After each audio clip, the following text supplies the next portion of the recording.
Hello दोस्तों, स्वागत है आपको हमारे YouTube चैनल में। जैसे कि हमने आपसे वादा किया था कि न्यू चैप्टर हम लेकर आएंगे और बहुत जल्द आप लोगों का बीकॉम फर्स्ट ईयर का एक न्यू बैच भी स्टार्ट करेंगे। तो आज का रहा है आप लोगों का न्यू बैच और स्टार्ट है फर्स्ट कंसाइनमेंट अकाउंट। तो हमने आज कंसाइनमेंट अकाउंट से स्टार्ट किया है। आज थोड़ा सा नॉर्मल ही क्लास चलेगी क्योंकि थोड़ी लाइट का प्रॉब्लम है। तो देखिए, सबसे पहले हम आते हैं कंसाइनमेंट अकाउंट। ज़्यादा बात नहीं करते हुए, ज़्यादा समय नहीं गवाते हुए हम डायरेक्ट पॉइंट पाते हैं। Let's two point. देखिए, हम आते हैं कंसाइनमेंट पे। कंसाइनमेंट क्या है? कंसाइनमेंट कह देता है प्रेषण या चालान। अकाउंट मतलब खाता आप जन्म करते हैं। तो देखिए, कंसाइनमेंट जानते हैं क्या है? कंसाइनमेंट एक एग्रीमेंट है। क्या है? एग्रीमेंट है। एक ऐसा एग्रीमेंट जो किसी वस्तु के स्वामी द्वारा किसी एजेंट के माध्यम से अपने वस्तु को एक जगह से दूसरी जगह बेचवाने का, भेजने का काम करता है। जैसे कि यहाँ पे मान लीजिए टाटा है, सॉरी टाटा का नाम छोड़िए, बहुत बड़ा है वो। मान लीजिए मैंने कोई एक फैक्ट्री बनाया, इस फैक्ट्री से माल हम बेतिया में बेच रहे हैं, लेकिन हमारे माल का सोच रहे हैं हम कि अपने माल को कुछ दूर भेजें, जैसे कि मुंबई भेजें, पटना भेजें, दिल्ली भेजें, दूर दूर तक भेजने का काम करें। तो इसके लिए हमें कंसाइनमेंट की जरूरत पड़ेगी। किसी की जरूरत पड़ेगी? इस कंसाइनमेंट की जरूरत पड़ेगी हमें। क्यों पड़ेगी?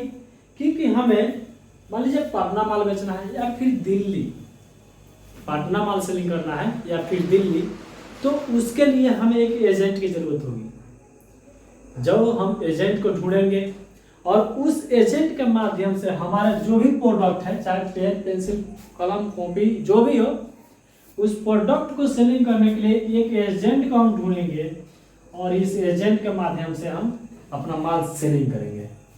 ठीक है? तो देखिए, अब यहाँ बात आती है भेजने वाले को क्या कहते हैं। तो यहाँ का जो स्वामी होता है माल का, इसको कंसाइनर कहते हैं। क्या कहता है? कंसाइनर। और यहाँ जो एजेंट होता है माल सेलिंग करने वाला, इसको कंसाइनी कहते हैं। क्या कहते हैं? कंसाइनी। सारा समझ में? क्या कहते हैं? कंसाइनी कहते हैं।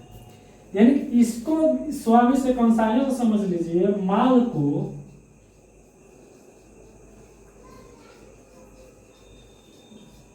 भेजने वाला। क्या? माल को भेजने वाला, ऐसा समझ रहे हैं। और यह है माल को पाने वाला। माल को पाने वाला। मेरे कहने का मतलब ये है कि ये जो माल को भेजने वाला, ये माल इसके पास सेंड करेगा और ये माल को सेलिंग करेगा। ठीक है? क्या करेगा? सेलिंग करेगा। तो ये माल को सेलिंग करने का मतलब है उधार भी बेच सकता है और कैश भी बेच सकता है, नगद भी बेच सकता है। तो ये बात इस मालिक पे निर्भर करती है कि अपने प्रोडक्ट को, अपने माल को कैसे उस पर बेचवा सकता है, कैसे उसको सेलिंग करा सकता है।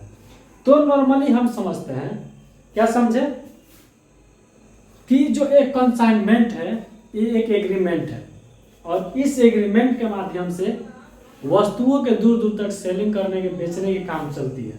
क्या चलती है? काम चलती है। लेकिन किसके माध्यम से? वो भी एजेंट के माध्यम से। ठीक है? अब हम इसके जानेंगे कुछ परिभाषा। क्या जानेंगे? परिभाषा। तो फिलहाल हम इसको मिटाएंगे और इसके बाद इसको परिभाषा नहीं करता, आपको व्याख्या करेंगे। ठीक है? देखिए, तो सबसे पहले हम परिभाषित कर देते हैं कि आप परिभाषित इस प्रकार से एकदम बिल्कुल सरल और आसान भाषा में कर सकते हैं। कैसे? कि किसी वस्तु के स्वामी के द्वारा अपने वस्तुओं को बिक्री के लिए अपने एजेंट या प्रेषणी के पास भेजा गया माल ही जब प्रेषणी उसको प्राप्त कर लेता है तो वो क्या कहलाती है? ऐसी एक क्रिया क्या कहलाती है? क्या कहलाती है? कंसाइनमेंट कहलाती है, यानी प्रेषण कहलाती है। अब देखिए, जो माल के भेजने वाला है वो प्रेषक कहलाता है और जो पाने वाला उसको प्रेषणी कहता है। क्या कहता है? प्रेषणी।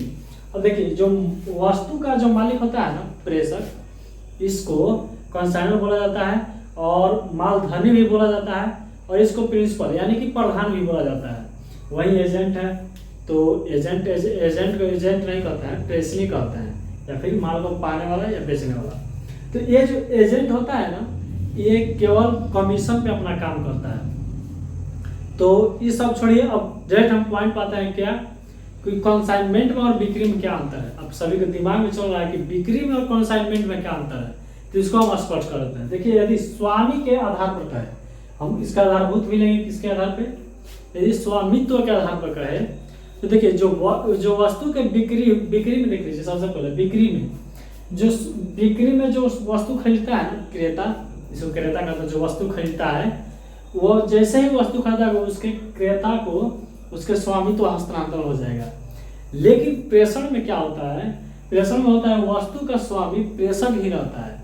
उसको माल तो भेजा जाता है कंसाइनमेंट के आधार पर एजेंट के पास, लेकिन उसका मालिक कौन होता है, स्वामी कौन होता है, प्रेषक ही होता है। और देखिए दूसरा आता है भुगतान। यदि वस्तु आप भेज रहे हैं या बेच रहे हैं तो उसका भुगतान तो होगा ही। तो इसमें कह रहा है, देखिए बिक्री में हम देख लेते हैं, बिक्री में कहता है बिक्री के पश्चात समझौते के अनुसार भुगतान होता है। किसके अनुसार होता है, बिक्री के पश्चात, मतलब बिक्री हो जाने के बाद समझौता के अनुसार, जिस तरह समझौता होगा कितना पैसा होगा, इतना पैसा लेंगे देंगे, इस सब बात को होने जाने के बाद जिस तरह समझौता में जितना पैसा उतना पैसा का लेन देन होता है। लेकिन ये प्रेषण में क्या होता है, जैसे ही बिक्री होती है, प्रेषण में जैसे ही बिक्री होगी वैसे ही आपको पेमेंट करना पड़ेगा, यानी भुगतान करना पड़ेगा। यदि बिक्री नहीं होती है तब आपको कोई भुगतान करने की जरूरत नहीं है, यानी कि नो सेल्स नो बिक्री। एक बार और ध्यान दीजिए, अगर बिक्री में हम आते हैं स्वामित्व के आधार पर, तो स्वामित्व क्रेता को हस्तांतरण तुरंत हो जाती है। जैसे ही वस्तु खरीदा उसको क्रेता को स्वामित्व हस्तांतरण कर दी जाएगी। लेकिन प्रेषण में क्या होता है, वस्तु का स्वामी प्रेषणी के पास अपना माल भेजता तो है, लेकिन उसका स्वामी कौन होता है, प्रेषक ही रहता है। और भुगतान के माध्यम से चलता है, तो भुगतान के आधार पर बिक्री के पश्चात, यानी बिक्री के बाद जो भुगतान होना होता है उसके बाद किया जाता है। क्यों, बिक्री के बाद किया जाता है। जब बिक्री हो जाती है उसके बाद वो क्या करता है, भुगतान कर देता है। लेकिन जैसे ही प्रेषण में आते हैं, तो प्रेषण में कैसे भुगतान होती है, प्रेषण के पास जाते जाते माल आपको भुगतान कर देगा नहीं, वो क्या करता है, जब माल आपका बेचेगा, जो मतलब का एजेंट है वो माल आपका यदि सेंड कर रहा, बेच दे रहा है, उसके बाद ही आपको भुगतान करेगा। यदि माल नहीं बेच रहा है तो भुगतान नहीं करेगा, यानी कि sales equal to payment, no sales no payment. समझ में आया। अब चलिए तीसरा पॉइंट देखते हैं, जोखिम। अगर माल हम बेच रहे हैं या फिर किसी के पास भेजें तो उसमें जोखिम भी हो सकती है। तो देखिए, जब विक्रेता जो वस्तु को बेचता है, बिक्री में बता रहे हैं, जो वस्तु को जब विक्रेता बेच देता है तो उसका सब जोखिम किस पे चल जाता है, क्रेता पे चल जाता है, क्रेता के पास। ठीक है, उस वस्तु में जो भी हो क्रेता को ही उसका जोखिम उठाना पड़ता है। लेकिन प्रेषण में यानी कंसाइनमेंट में यदि प्रेषणी अगर माल अपना प्रेषक के पास प्रेषणी के पास भेज दिया, प्रेषक जो माल का जो स्वामी है वो अपने एजेंट के पास माल भेज दे रहा है प्रेषणी के पास, और उस माल में कोई जोखिम होती है, जैसे आग लग जाना, पलट जाना, या चाहे जो भी खराब हो जाना, जो भी उसका मतलब जोखिम होता है, वो सबका जोखिम कौन होता है, प्रेषक होता है, यानी स्वामी का मालिक होता है, उसका स्वामी होता है, वस्तु का स्वामी होता है, जो कौन है, प्रेषक है। प्रेषक ही उसका जोखिम उठाता है, किसका, माल का। लेकिन बिक्री में ऐसा नहीं है, बिक्री में जैसे ही वो सब भी वस्तु बेच दिया वैसे उसका जोखिम क्रेता को उठाना पड़ेगा। लेकिन प्रेषणी अगर माल भेज भी देता है प्रेषणी के पास, तो उसका जोखिम कौन उठाएगा, प्रेषक को ही उठाना पड़ेगा, यानी वस्तु की मालिक को ही। अगला देखते हैं लाभ अथवा हानि। तो विक्रेता यदि अपनी वस्तु बेच देता है तो लाभ हानि स्वयं देख सकता है, या फिर क्रेता अपना मतलब जो भी करना क्रेता कर सकता है। क्रेता के ऊपर लाभ हानि का निर्णय निर्भर करता है। लेकिन प्रेषक में क्या होता है कि जो भी लाभ हो जो भी हानि हो वो सबका भुगतान कौन करता है, प्रेषक करता है, प्रेषणी नहीं करता है। प्रेषणी केवल प्रेषक से माल लेगा, उसको सेलिंग करेगा, उसको सेलिंग करने की जिम्मेदारी है बस, बाकी कुछ नहीं। वो कमीशन भी लेता है, कमीशन का इसके बाद हम लोग कमीशन की चर्चा कर दे रहे हैं। तो देखिए क्या करता है, कमीशन पे वो केवल सेलिंग करेगा, जो भी जोखिम होगा जो भी लाभ हानि होगा वो प्रेषक को करना पड़ेगा। अब देखिए अंतिम आते हैं लेखा। तो लेखा करने के लिए जब विक्रेता अपना वस्तु बेच रहा है, बिक्री कर रहा है, तो बिक्री जैसे ही हो जाती है तो क्रेता को लेखा करने की कोई आवश्यकता नहीं है। लेकिन यहाँ पे प्रेषणी को मतलब कंसाइनमेंट में प्रेषणी को लेखा करना बहुत जरूरी है। और ये नेसेसरी है। ये जैसे ही लेखा करेगा, लेखा करके प्रेषक के पास भेजेगा, प्रेषक फिर देखता है कि क्या हुआ क्या कह रहा। तो प्रेषक अपना जैसे देखेगा कि हमारा इतना माल सेलिंग हुआ है, इतना क्या हुआ है, तो उसके बाद वो अपना जो करना होगा सो करेगा। एक बार और समझ लेते हैं रिटर्न। बिक्री में ध्यान दीजिए, बिक्री की यदि बात करेगा सेल्स का, यहाँ पे सेल्स, तो इसमें देखिए एक स्वामित्व के आधार पर जैसे ही क्रेता वस्तु की बिक्री कर लेता है, खरीद लेता है, क्रय कर लेता है, तो उसका स्वामित्व किसके नाम पर ट्रांसफर होती है, क्रेता के नाम पे। लेकिन प्रेषणी में कंसाइनमेंट में, यहाँ पे कंसाइनमेंट डाल लीजिए, कंसाइनमेंट। लेकिन कंसाइनमेंट में ऐसा नहीं होता है। कंसाइनमेंट वस्तु का स्वामी प्रेषक रहता है और वही रहता है। वो जैसे ही माल प्रेषणी के पास भेजेगा तो प्रेषणी उसका मालिक नहीं होगा, हाँ वो एजेंट रहेगा उसका माल सेलिंग करने के लिए। उसका ओरिजिनल मालिक कौन रहेगा, स्वामी कौन रहेगा, प्रेषक ही रहेगा। दूसरा देखिए, बिक्री के पश्चात समझौते। बिक्री में जैसे ही आपको वस्तु बेच देना है, बिक्री हो जा रही है, तो उसका भुगतान समझौते के बाद जो क्रेता होगा भुगतान कर देता है। उसका बाद खत्म, समझौते के अनुसार भुगतान करता है कब, बिक्री के बाद। लेकिन इसमें जैसे बिक्री होगी वैसे भुगतान होगा, यानी मतलब कि सेल्स इक्वल टू क्या, payment. No sales no payment. समझ में आया। अब तीसरा देखिए, जोखिम। तो जोखिम क्रेता, बिक्री में क्रेता भी जोखिम उठानी पड़ती है, चाहे वो जैसी जोखिम हो। लेकिन इसमें कंसाइनमेंट में यानी प्रेषण में वस्तु का जोखिम प्रेषक को उठाना पड़ता है, यानी वस्तु के स्वामी को। किसको उठाना पड़ता है, प्रेषक को।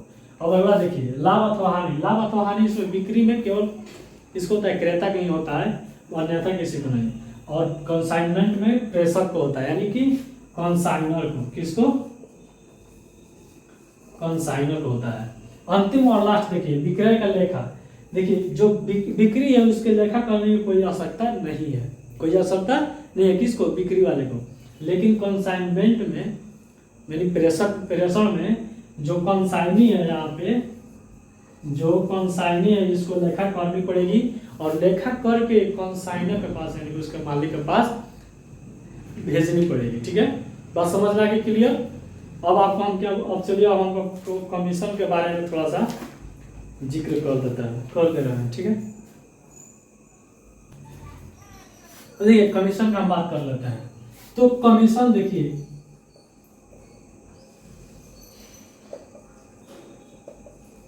कमीशन इसमें दो प्रकार की दी जाती है। कौन कौन दो प्रकार की दी जाती है, एक साधारण कमीशन और एक स्पेशल कमीशन। सूत्र वही रहेगा, सिर्फ देखिए इसका दो रूप में बात यहाँ पे कर दिया है।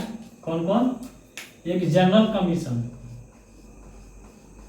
जनरल कमीशन यहाँ पे उसका शुभ फॉर्मूला लिखेंगे, और दूसरा जो है वो है स्पेशल कमीशन।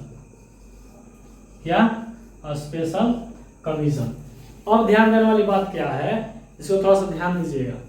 ये जो जनरल कमीशन है, जनरल कमीशन लिख रहे हैं यहाँ पे, इसको एकदम सिंपली सूत्र रहेगा। क्या, सिंपली फॉर्मूला रहेगा, यानी total sales into rate by 100। क्या समझे, टोटल बिक्री लगेगी और कमीशन की दर यानी रेट लगेगी, रेट ऑफ यहाँ पे सेल्स भी लिख सकते हैं, उसके बाद बटा 100। और इस टोटल सेल्स में देखिए ध्यान दीजिएगा, यहाँ पे यहीं पे कंफ्यूजन होता है। टोटल सेल्स में जो उधार बेचा है यानी क्रेडिट सेल्स या क्रेडिट सेल्स एंड कैश यानी नगद और उधार दोनों इसमें आएंगे। किसमें, जनरल कमीशन में और टोटल सेल्स में। ठीक है, ये दोनों इसमें शामिल होंगे। और इस स्पेशल के हम इस यही सूत्र में स्पेशल का भी देखिए, इसमें इसके दो बेटे यहाँ से हो जा रहे हैं। कौन कौन हो जा रहा है, एक हो रहा है डेल क्रेडर। क्या, डेल क्रेडर। और दूसरा जो है वो क्या हो जा रहा है, क्या, जो over riding commission, over riding commission. ठीक है, ये रहा इनके प्रकार। अब इनके बारे में हम अगले वीडियो में बताएंगे। अभी के लिए बाय बाय। अगले वीडियो को हमारा देखने के लिए चैनल को सब्सक्राइब कीजिए और लाइक कीजिए और शेयर भी कीजिए। तो मिलता है अगले वीडियो में कमीशन और जो उसका जर्नल एंट्री है उसके साथ। ठीक है, अभी के लिए मिलता है, अभी के लिए बाय बाय।